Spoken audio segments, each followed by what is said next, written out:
What if everything you've heard about Prince Andrew is a lie? Hollywood and the media love a scandal, but Lady Victoria Hervey has come forward with shocking claims that could prove Prince Andrew's innocence. Sorry, I was late today. The train was delayed, but very good to have you on. Yeah, very no fascinating as well. A lot of people, you know, some of the most powerful men on this planet. You've rubbed shoulders with them. A lot of the men I've spoke out against, if I'm honest, as well. You're going to defend some of these men, which is a great thing also, and which I respect. Of course, and I'm not going to defend every man, but, you know, I have met a lot of these people that have been in a lot of media scrutiny recently, and a lot of people, they just run, you know, they hear the name, like, as an example, you know, Ghislaine Maxwell or something, they just run for the hills. Because a lot of people, they don't have the information that I was lucky to get.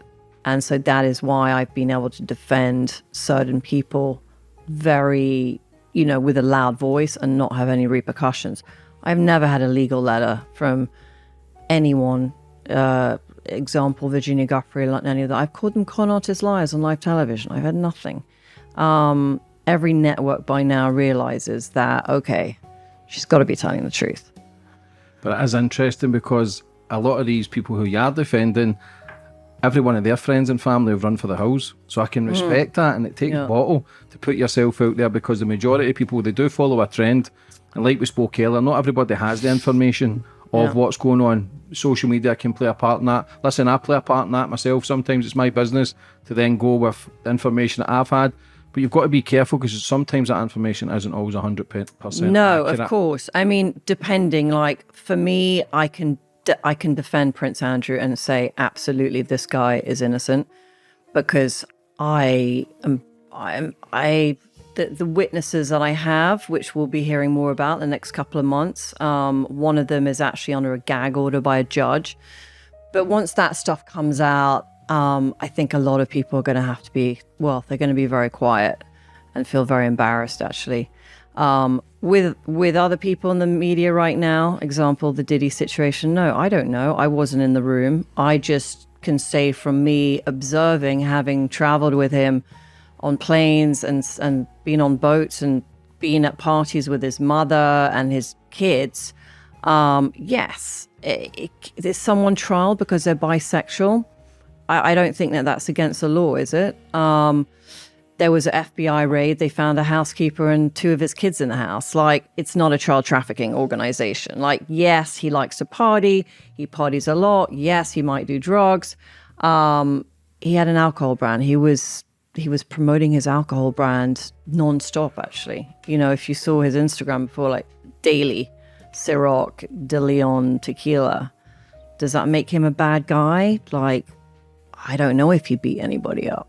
Puff Daddy, P. Diddy, you're kind of having his back. For me, I'm the opposite, if I'm honest. I wouldn't say, like, completely got his back. I put out a post yesterday because it's been on the back of my mind for a while now, actually. And I wanted to just put out, because you put a post up, and it was that kind of really sort of triggered it for me, that, you know, you put this post of him talking to this young girl who, that girl is friends with his youngest son.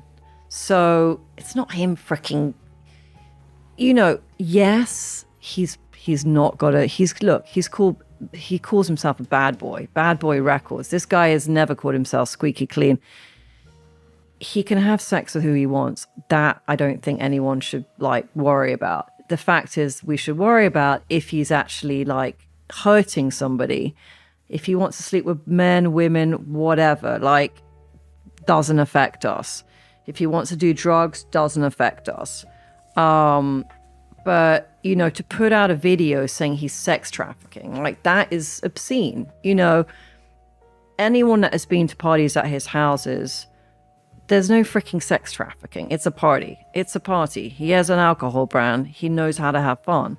But the FBI just went to the house. The housekeepers there with 2 kids. Like, it's not some crazy tunnel for your QAnon friends. I'm sorry. But they're saying he could potentially be the next Epstein. The thing with that video with the young girl, and I did say it was his daughter's friend, but as a father myself, it's the characteristics. It's the making the girl feel uncomfortable. As a man, I would never sit with a 12-year-old. And I know. I'd think, That's creepy for me as a man who's Right. I Well, like the thing is as well. and he so looked to- intoxicated. It doesn't mean he's a fucking traffic or a paedophile, No. but it's creepy. I mean, the thing is, you know, he is a good dad, and that's what I wanted to put out there. Like, he always had his mother on the holidays. Kim Porter, who has like 4 children with him. Even when he was dating Cassie, Kim was always there on the holiday. You know, that was going to cause friction. Like, Cassie always knew he's in love with Kim. Like, she never had any kids with him. She didn't have anything that would tie her down with him. Kim was the love of his life. And, you know, when she died, he also lost Andre Harrell, who was also a very good friend of mine. He was the guy that basically discovered Puff Daddy, Sean Combs. And he had a pretty rough time. I think they both died within about 6 months of each other. In 2020, I think it was. Right, maybe did she die in 2019 and then him 2020? But yeah, look, he can party and take ecstasy. Like, that's not going to affect us. I don't think he is a bad meaning person. Like, he can get high or whatever, but that video, I think it was just a bit taken out of context, you know, because he does. The thing is, you or I wouldn't be having a wild house party with 11-year-olds in our That's house weird. out of our minds, right? But he would, and that's just, But that's weird. That's the way that he Yeah, does it. but that doesn't make it acceptable. Yeah. That's still fucking Right, weird. If you got any kids, do you have any No, kids? I don't. But if you did, would you have them doing that at a party? Do you know what I'm saying? Well, Because you haven't got Yeah. any, it's hard to answer. Yeah. As a father, it's fucking weird. If I see Yeah. someone doing that to my daughter, he's getting a bullet in the head, and Yeah, that's yeah. not to be tough because I'm a protector. Yeah. I'm not going to have How kids. old is your daughter? At 13. Oh, so I'm a gosh. father, so my job is to provide and protect. Yeah. And I'll do that. I was sitting in a cell doing life, not a fucking problem. No Yeah. blinking an eye if I knew I was protecting the family. Yeah. For me, it was just, that's not what a man does. And we can say he drinks and Mm. Yeah. parties. Doesn't make it acceptable. Yeah. And obviously you've got That's just that lifestyle. I mean, it's we fucking don't weird. have. It's that yeah, Hollywood yeah. madness. Like, Hollywood is but a the crazy Biggie, place. Tupac, people are saying that he could have been involved. He does seem he wants to be king of the castle, and he was for a very long time. Yeah. Paying Cassie what I think people say up to $30 million. She says she was raped to traffic. Again, it could be bullshit just for money. Having Usher at his house at 13, having the young girls, now it's come out.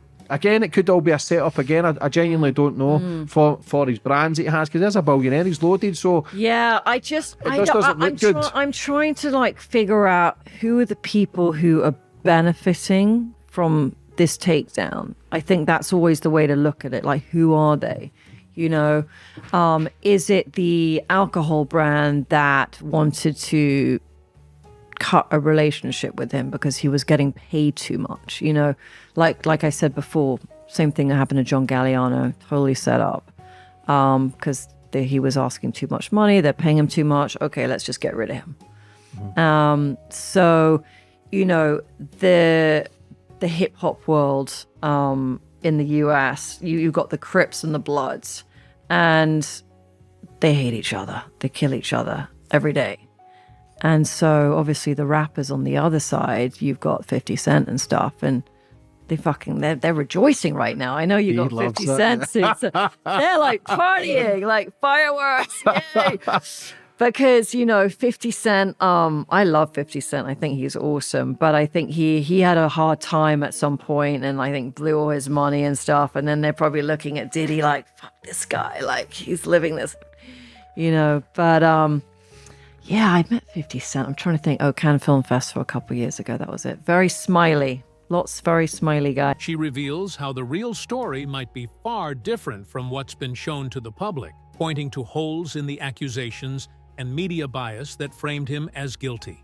But his son's mum, apparently she was working with Puff Daddy, and that's where it comes from, because she's on the indictment she was like a sex worker for him, and that's Puffy's son's mum. Right. And again, I don't know all the ins and outs. It is a bit petty, a lot of this stuff, but we get caught up in it because it is big news. Right. And like you say, it could be a massive takedown. Maybe he is just a fucking party boy, but it doesn't look good for him from the outside. Then you've got Jay-Z. He's got his own island. He met Beyonce when she was young. He signed Rihanna when she was young. Well, and there's more rumours of that. People can start and they two are best friends. Why is he not coming out and supporting his best friend? People can start saying that Jay-Z's a groomer. He grooms his artists and then marries them. Like, it's all, the entertainment world is a really seedy world.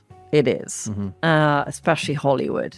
Did they and start the music off, industry. Because apparently somebody from the CIA started hip hop because they knew it would brainwash kids into violence and hate and rage, smoking weed, and fighting. The CIA run Hollywood. Yeah, of course. And they're still doing it. Yes. It's just another another mechanism to brainwash kids to normalise that fucked up life. Yeah. And like I said, that's the thing. Like the CIA, like they control all of this. Like these, these TV shows that are promoted, like the Kardashians being role models and all of this. This is all freaking CIA. Like what? We've got role models of girls with like these fake bums and big lips and nails like this, and like kids think that this is like they've all got to go out and get butt implants now. Like what is wrong with the world? This is like so sick. It's mad, like I say, for sticking up for Diddy. But it is. The CIA runs Hollywood. Like they own all the big agencies there. They own, between the Chinese and the CIA, they own Hollywood. They own all the studios. What if it comes out about Diddy that he is as bad as they make out? Would you apologise? Of course I would. Well, but if you look at my post, I said, if the thing about Cassie is true, I'm horrified. So I actually if someone actually reads the post properly, like I'm showing like both sides, and I'm like, wow, if this is true, like this is horrifying and just awful. According to Lady Victoria, this case isn't just about Prince Andrew. It's about how powerful people and the Hollywood elite control the narrative to protect themselves. Don't forget to like and subscribe for more eye-opening stories. Thanks for watching.